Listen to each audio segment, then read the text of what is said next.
Nabi Muhammad itu pengangguran, kata Pak Suswono, sehingga perlu janda kaya yang menopang hidupnya. Ini salah fatal, Pak. Ya. Apa bedanya Bapak dengan kaum orientalis Barat yang menghina Nabi dengan Nabi itu gila kawin, istrinya 11.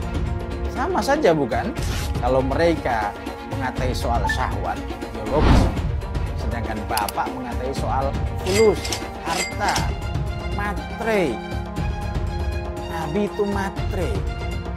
Sama-sama merendahkan bukan, Pak? Pak Suswono, yang disebut pemuda pengangguran itu siapa? Yang harus dinikahi oleh janda kaya? Apakah Nabi Muhammad? Nabi Muhammad nganggur. Tahu Siti Khadijah kan? Siti Khadijah itu konglomerat. Waktu Nabi ngelamar Siti Khadijah itu masih pengangguran dan belum diangkat jadi Nabi. Ini analogi macam apa seperti ini? Riset dari mana, Pak? Tahu dari mana? Belajarnya di mana? Mohon maaf. Pak Suswono, calon wakil gubernur yang mendampingi Bapak Ridwan Kamil. Ini Pak Ridwan Kamil salah nih nyari wakil kayaknya nih. Ini nggak bisa ditoleransi nih. Masa ini cuma minta maaf udah dibiarin aja. Ini gimana? Kok jadi tajam ke bawah tumpul ke atas begini? Apa hanya karena dia seorang calon wakil gubernur jadi nggak diproses gitu? Ini nggak bisa, men. Ini nggak bisa, Yura. Yo gas. Janda kaya tolong nikahi pemuda yang nganggur.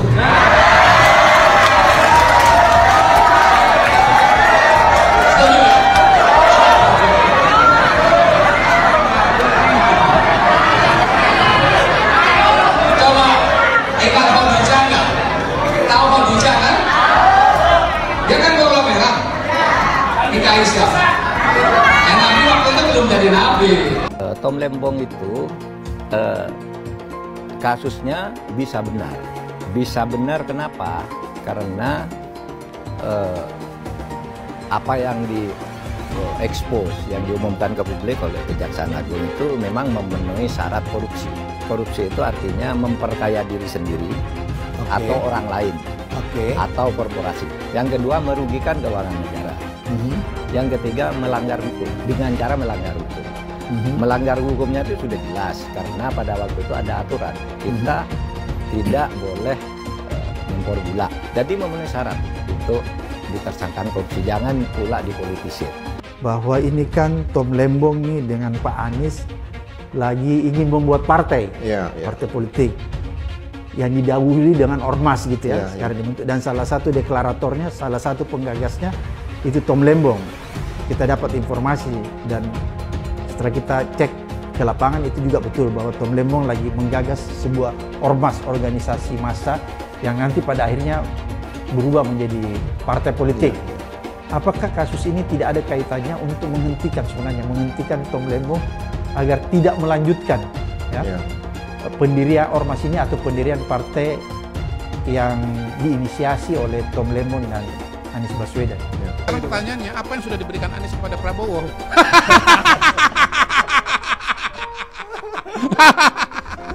Anies itu cuma menerima saja dari Pak Prabowo, tidak pernah memberi.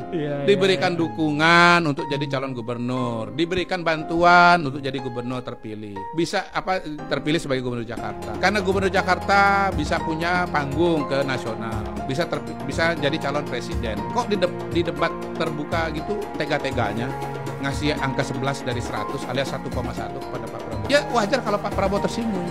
Saya ulang ya, apa yang sudah diberikan, ini mana nih kamera ya, tolong anak abah jawab apa yang sudah diberikan oleh Anies kepada Prabowo. Nggak ada gitu. Sorry ya, itu bisa jawab.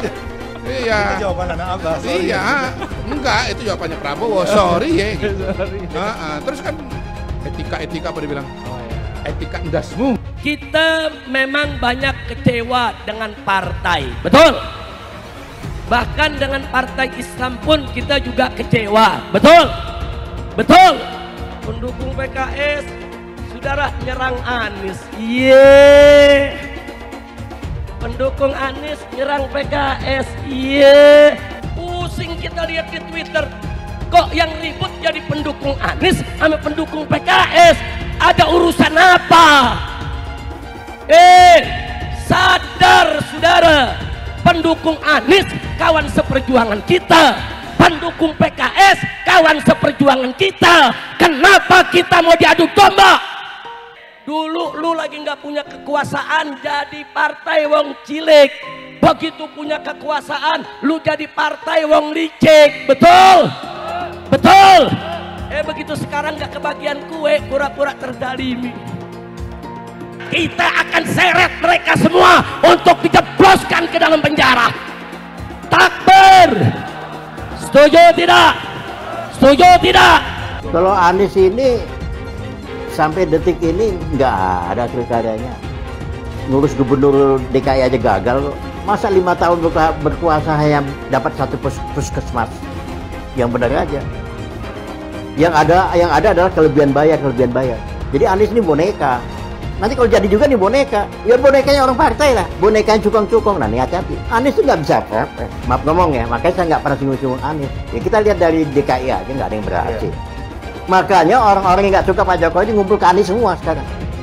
Termasuk aliran-aliran yang miring-miring itu. Ikut Anies semua. Aduh, kasihan kali lah jadi Pak Anies ini ya. Kemarin nyalon presiden gagal. Sekarang mau nyalon gubernur, partai politik nggak ada yang mau.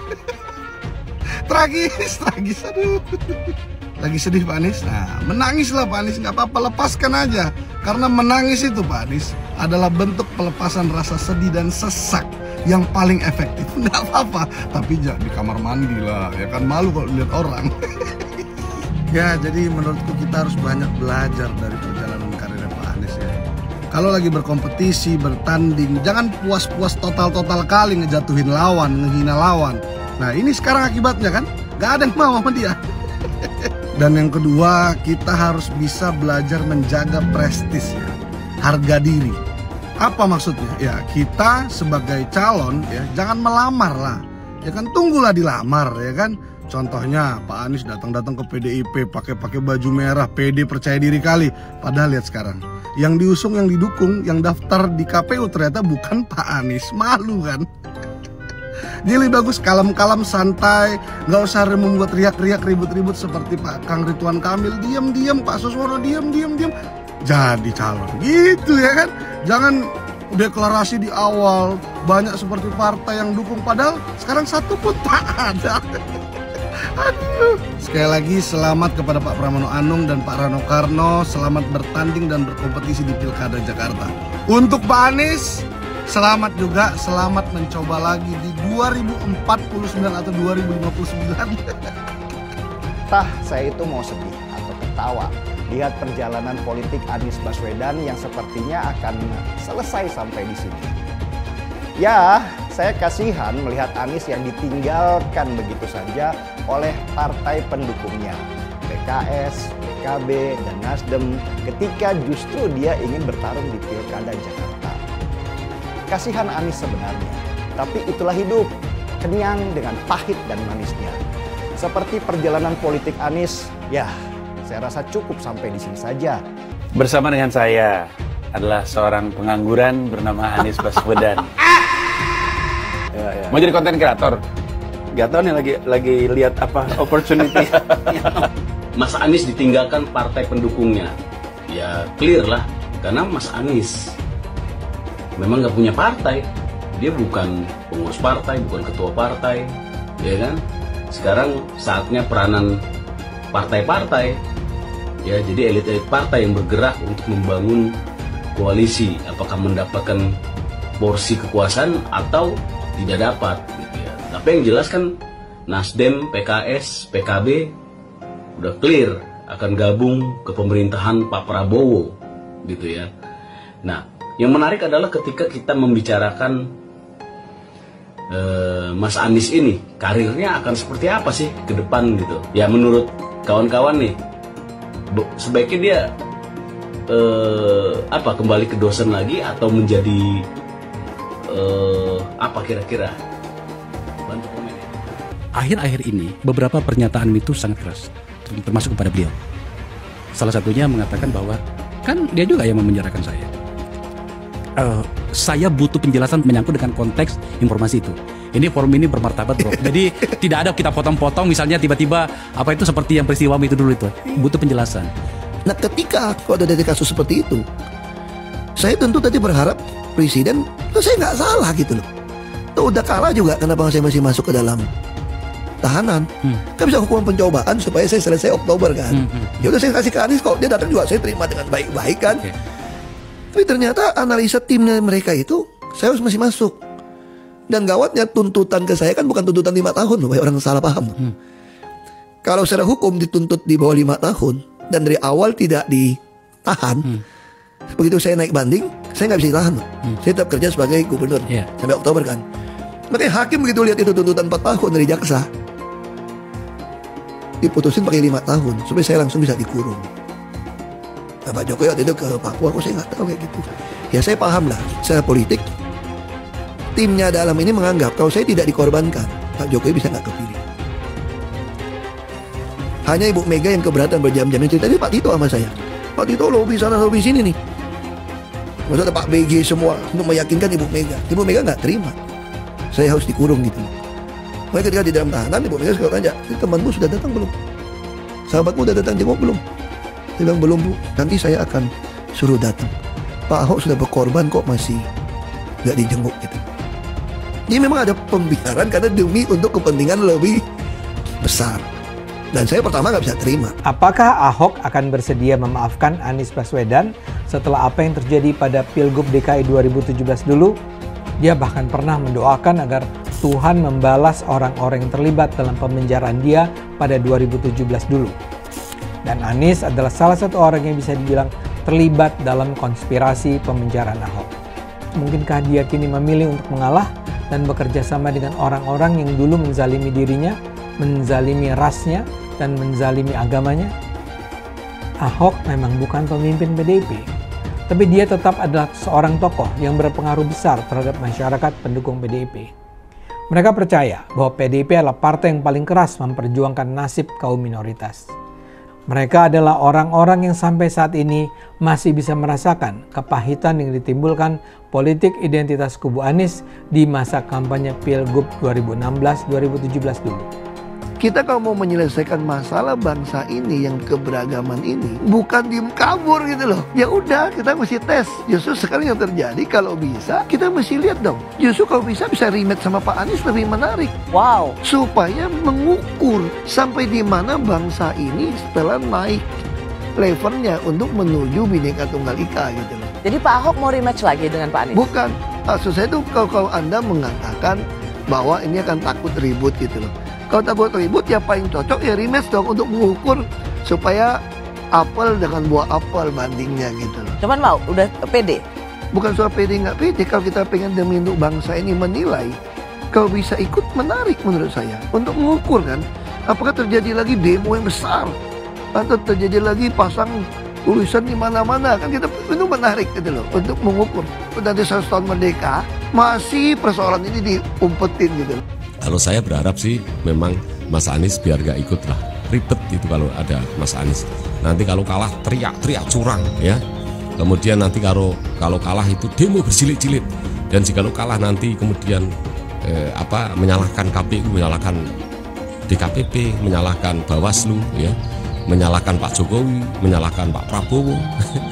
Dan ujung-ujungnya demo berjilid-jilid begitu. Kita punya rekam jejak Mas Anies di Jakarta itu kelihatan yang penting beda dengan pemerintah pusat. Ketika Mas Anies Baswedan menjadi gubernur DKJ 5 tahun mulai tahun 2017 sampai 2022 itu menunjukkan Mas Anies itu kelihatan balik loh. Yang penting itu beda pendapat dengan pemerintah pusat dan ini tidak menguntungkan Indonesia, terutama adalah Jakarta. Apalagi kita punya pengalaman di tahun 2017 ketika Mas Anies menggunakan diksi rasis ya, yang mengatakan kemenangan Mas Anies di Jakarta adalah kemenangan pribumi. Dan pernyataan itu ya tentu ditujukan kepada Mas Ahok yang karena ini tidak menguntungkan bangsa dan negara. Siapapun calon presiden, calon wakil presiden, calon gubernur, wakil gubernur, meskipun latar belakangnya memang bukan dari pribumi, jikalau mereka sudah warga negara Indonesia maka kita anggap sebagai anak bangsa.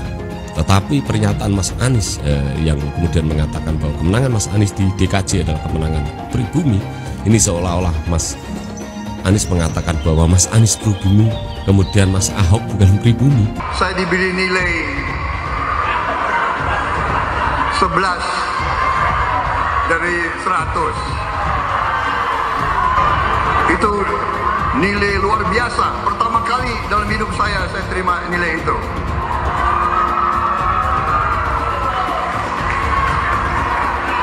Dari orang yang saya beri kebaikan. Disampaikan oleh Mas Anies, sebagian besar yang disampaikan oleh Pak Ganjar itu kebohongan, itu fitnah. Saya lanjut ke Pak Anies dan ini paling banyak bohongnya. Ya, paling banyak bohongnya. Ini bengis sekali nih pernyataan. Ya, bengis dan jahat. Hanya untuk tujuan menjatuhkan Pak Prabowo, kemudian menggunakan data palsu dan bohong. Dan publik itu sudah mendengarkan pernyataan bohong itu. Dan sebagian publik itu sudah mengkonsumsi pernyataan bohong itu. Dan itu berbahaya. Itu pernyataan bohong yang luar biasa. Terkait dengan pertahanan, berapa skor yang Bapak berikan atas kinerja Kementerian Pertahanan yang dipimpin oleh Bapak Prabowo? Silakan Pak Ganjar. 5 cukup. Skornya justru di bawah 5, Mas Ganjar. Kalau 5 itu ketinggian, Pak Ganjar. Terima kasih, Pak Ganjar. Anies gak usah takut. Disebut aja angkanya berapa gitu. Kayak saya gitu loh. Jangan di bawah 5, sebut aja berapa. 11, Mas. Dari 100. Mensyukuri kenapa kalah, kenapa ditahan. Saya bersyukur atas itu semua. Saya coba bayangkan ya, kalau seandainya waktu itu kita menang gitu ya, hari ini belum tentu kita bisa nikmati seperti ini. Kita bersyukur 5 tahun Tuhan izinkan kasih ke orang yang pintar ngomong untuk kerja.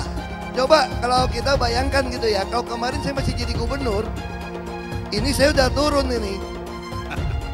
Tapi yang pintar ngomong itu dikira orang hebat kan? Ini lebih berbahaya tahun 2024. Langsung ketahuan karakternya. Langsung ketahuan itu. Di saya juga ada kutipan Pak di kamar saya Pak. Tulisannya, Jakarta telah mengambil keputusan yang fatal. Dan ini aneh. Betul-betul aneh. Ini bukan kampanye, tapi saya sampaikan sini. Di satu sisi menyiapkan jalur-jalur air untuk dikirim ke laut, di sisi lain di lautnya dipasang dengan pulau reklamasi, tinggal tunggu waktu jadi rob, air balik. Dan ini melawan sunatullah. Kenapa?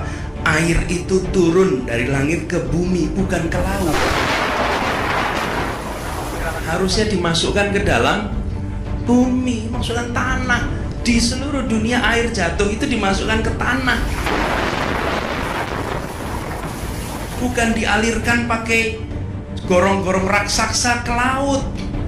Jakarta telah mengambil keputusan yang fatal. Bukan banjir, itu memang parkir air. Bukan banjir, itu memang parkir air. Penjajahan di depan mata itu di Jakarta. Di tempat lain penjajahan mungkin terasa jauh, tapi di Jakarta, bagi orang Jakarta, yang namanya kolonialisme itu di depan mata, dirasakan sehari-hari. Dulu kita semua pribumi ditindas dan dikalahkan. Kini telah merdeka, kini saatnya kita menjadi tuan rumah di negeri sendiri.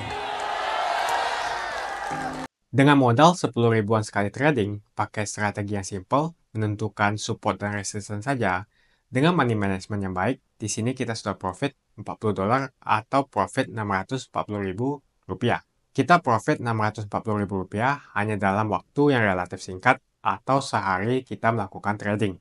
Jadi teman-teman kalau sudah untung, kita harus amankan dulu modal kita. Lalu sisanya kita gunakan untuk mencari keuntungan lebih lagi. Selamat datang di channel Jonas Leong. Di video kali ini, kita akan tutorialkan trading dengan modal Rp10.000. Video ini cocok sekali untuk teman-teman yang baru mulai belajar trading dan ingin mencari penghasilan tambahan dari trading. Kita akan jelasin secara lengkap bagaimana cara deposit, cara pakai aplikasi trading, dan cara melakukan withdrawal. Sampai kita bahas strateginya. Kita akan coba jelasin semuanya step by step. Untuk platform trading yang saya gunakan adalah XM. Karena XM sudah teregulasi secara global dan sudah beroperasi sejak 2009.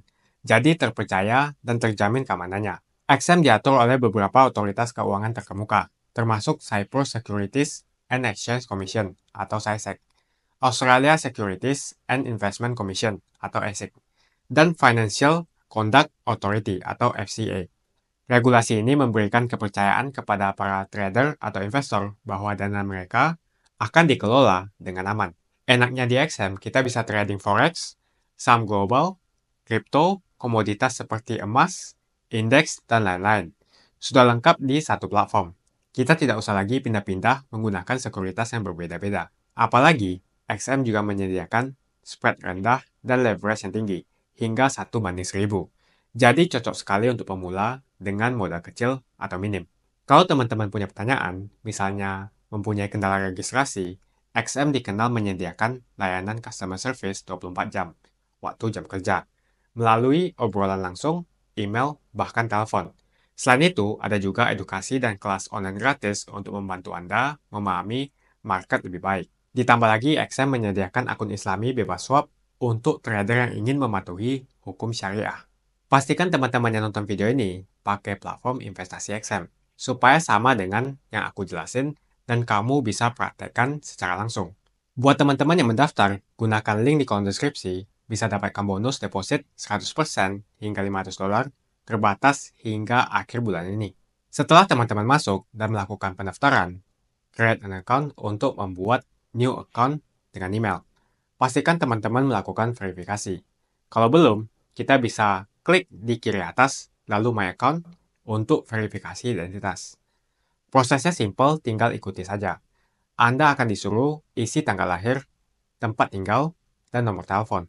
Lalu isi pertanyaan sesuai dengan yang diminta. Upload dokumen, bisa gunakan KTP. Untuk verifikasi address, bisa gunakan bank statement.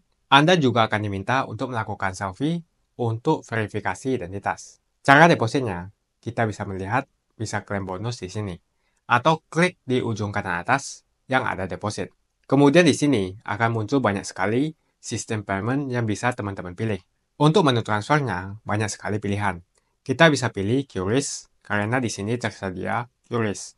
Berarti kamu juga bisa pakai e-wallet. Di sini, aku pakai m-banking. Jadi bebas untuk sistem paymentnya sesuaikan dengan yang kalian pakai. Kalau sudah, kita langsung klik deposit. Di video kali ini, kita akan tutorialkan trading dengan modal minim. Benar-benar hanya dengan Rp10.000. Untuk platform XM, ini kita minimal depositnya pertama itu adalah Rp230.000 atau sebesar $15. Jadi dengan modal Rp230.000, kita bisa trading berkali-kali dengan kapasitas lot size-nya yang kita pilih adalah Rp10.000. Sesimpel itu. Kita belajar trading langsung pakai duit yang barusan kita depositkan. Untuk bagian ini, aku coba akan jelasin sepelan mungkin, agar mudah dimengerti oleh pemula. Jadi nanti kita akan jelasin dulu analisanya sebelum kita melakukan open posisi. Pertama yang harus kalian lakukan adalah masukin dulu produk yang pengen kalian tradingkan. Misalnya emas. Seperti yang sudah saya katakan di awal video, kita akan trading dengan modal Rp10.000. Jadi untuk lot size-nya, ini pilih 0,01. Ini setara dengan Rp10.000. Untuk lot size 0,01, ini sering disebut sebagai micro lot. Kamu bisa bebas setting lot size-nya mau berapa. Tapi saranku buat teman-teman yang baru mulai trading, usahakan lot size-nya itu di angka 0,01 hingga 0,02 saja. Jadi maksimumnya segitu. Sebetulnya kamu bebas setting lot size-nya mau berapa. Tapi saranku buat teman-teman yang baru mulai trading, usahakan lot size-nya itu di angka 0,01 hingga 0,02 saja. Jadi maksimumnya di angka segitu. Kita buka posisi buy dengan lot size 0,01 atau Rp10.000 dari modal trading kita. Aku coba bedah kenapa di sini open posisi buy. Kalau kita flip handphone kita bisa menganalisa technical analysis dengan candlestick. Saya biasa gunakan time frame M30. Lalu kita coba tarik garis horizontal line untuk melihat di mana support dan resistance. Horizontal line di bawah ini adalah area support. Horizontal line di atas adalah area resistance. Gampangnya kalau harga mendekati area resistance itu ada kemungkinan breakout ke atas. Kalau gagal, maka harga akan melakukan koreksi. Dengan melihat garis di mana area support dan area resistance, ini akan lebih memudahkan kita untuk membuka posisi dengan menentukan risk and reward. Kenapa saya tadi buka posisi buy? Karena saya melihat ada potensi breakout ke atas. Jadi saya buka posisi buy dengan harapan saya untung ketika harga naik. Di sini analisa kita ternyata betul. Saatnya kita take profit dulu. Di sini kita sudah cuan $1,33. Padahal modal kita cuma 10 ribuan rupiah. Cara take profitnya juga simple banget. Tinggal klik silang, lalu kita close. Udah, segampang itu. Posisi pertama kita langsung sukses profit. Jadi take profit tadi itu berguna untuk mengamankan profit dulu. Beberapa saat kemudian, saya melihat ada potensi koreksi. Jadi di sini, saya langsung buka posisi sell. Di sini aku buka dengan posisi dengan size tradingnya, aku besarin 100%, yaitu 0,02. Yang awalnya tadi 0,01. Saya menganalisa bahwa harga mungkin akan melakukan koreksi sedikit, karena ada potensi gagal breakout. Makanya tadi saya take profit dulu, lalu sekarang saya langsung buka posisi kebalikannya. Saya buka posisi sell dengan harapan saya dapat untung ketika harga turun. Ternyata betul analisa saya. Harga sudah turun, tapi karena kita buka posisi sell, maka di sini saya profit. Dan kita close dulu posisinya. Kita cuan $6,5. Untuk sementara, kalau kita lihat total profit kita, itu baru di angka $7,83. Masih kurang banyak sih untuk hari ini, ayo kita trading lagi. Trading posisi ketiga, kita akan buka posisi buy dengan lot size 0,02. Sekarang kita bedah kenapa buka posisi buy. Candlestick hampir menyentuh support, jadi ada kesempatan untuk bouncing back ke atas. Jadi ketika analisa kita betul, maka kita akan cuan. Kita tunggu sebentar, setelah beberapa saat, terbukti di sini kita cuan $32,20. Padahal ingat tadi modal kita trading hanya puluhan ribu rupiah saja. Jadi sebetulnya untuk mendapatkan penghasilan sampingan atau tambahan dari trading itu sebetulnya tidaklah susah. Tapi butuh disiplin dan punya skill money management. Kita harus tahu kapan mau masuk atau kapan kita mesti keluar jika analisa kita salah. Total hasil trading kita hari ini dengan deposit Rp230.000 atau $15 dengan modal 10 ribuan sekali trading pakai strategi yang simple, menentukan support dan resistance saja. Dengan money management yang baik, di sini kita sudah profit $40 atau profit Rp640.000. Kita profit Rp640.000 hanya dalam waktu yang relatif singkat atau sehari kita melakukan trading. Kita cuan kurang lebih 500% atau 5 kali dari modal trading kita. Masih ingat kan tadi kita trading dengan modal 10 ribuan rupiah saja. Dan berapa yang sudah kita hasilkan dengan modal segitu. Jadi di sini aku langsung withdraw modal Rp230.000 yang tadi saya depositkan dan sisain profit Rp410.000 untuk mencari cuan dari trading. Dengan begini sudah tidak ada resiko lagi kalau modal kita habis. Jadi teman-teman kalau sudah untung, kita harus amankan dulu modal kita. Lalu sisanya kita gunakan untuk mencari keuntungan lebih lagi. Untuk withdraw-nya simple banget. Tekan menu garis 3 di kiri atas. Lalu kamu tinggal klik withdraw, lalu pilih transfer bank. Di sini aku isi 230.000 sesuai dengan nominal deposit. Tinggal klik request dan gak lama langsung masuk ke rekening Anda.